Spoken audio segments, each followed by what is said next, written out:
Here on Sunrise, we're shining the spotlight on TEDxPortland. The theme this year, audacious. It's back this weekend after a pandemic pause. And every day this week, we're getting to know some of the speakers. This morning, I want you to meet Rukaiyah Adams. She's a big-time investor, giving away millions to help Oregonians. She's also a seventh-generation Portlander. She grew up here and she watched the city change. But despite the issues it's facing, she sees reason to hope. In fact, her TED Talk Saturday is a combination call to action and love letter to Portland. Rukaiyah Adams is the Chief Investment Officer at Meyer Memorial Trust. Yes, that Meyer, as in Fred G., the late one-stop shopping retail magnate. His legacy is a $1 billion endowment, and Adams keeps it growing for the greater good, funding everything from education to the environment. My job is very simple. I make money from money for everyday people. So I think of myself as Robin Hood. Adams has a law degree and an MBA from Stanford, and she's worked for the biggest firms on Wall Street. But her roots are here.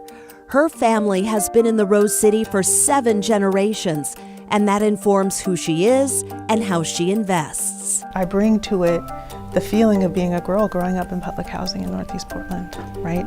I bring to that experience an awareness of how women are underpaid, so the women on my team are not underpaid. I bring with it a sense of urgency, so I don't just invest, for the long-term future and just harvest wealth for myself or our institutions.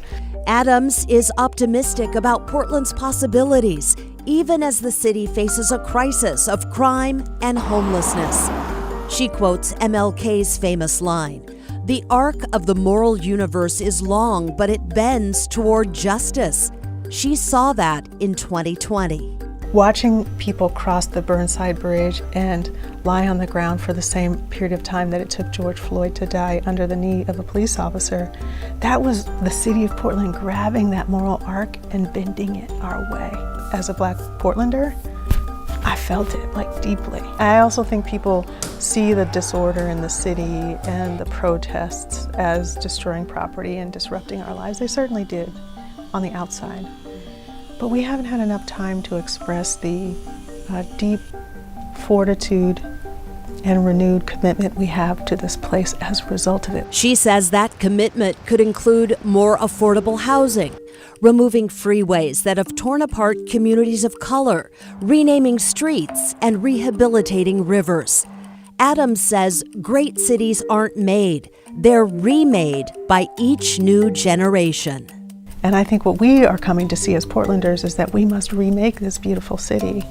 We've inherited a bit of structure, but we have to bring it to life with how we love each other. If you're surprised to hear this math-savvy investment titan talk about love, that's understandable. But Adams says it's an important part of the equation.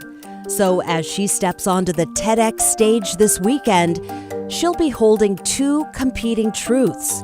She sees Portland as it is, but loves it anyway. And she's challenging the rest of us to do the same. I would like Portlanders to stop and look around at the many ways that strangers are expressing tenderness to each other, because there's so much pain that we see. There's so much anger at failure or inaction.